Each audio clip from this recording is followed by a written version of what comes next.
Welcome back to Stuff About Tutorials. Today we are talking about how to find followers on Thread app.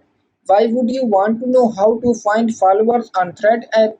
Well, maybe it is your first time using Thread and not sure how to find followers on Thread app. So today I am going to show you how to find followers on Thread app. Check video description and I will try to leave the written instructions. Finding followers on Thread app is quite simple and easy to do, and the process is same for Android and iOS devices. Let me show how you will find followers on Thread app. First of all, open Thread app in your device, and now here is my Thread home screen. And then first click on your profile icon in the right bottom corner, and now in this new screen, click on followers.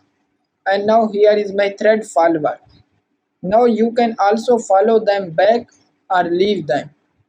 So there you go. If you were wondering how to find followers on Thread app, that is the easiest way I know. If you know another way, please leave a comment below. Be sure to subscribe for more videos.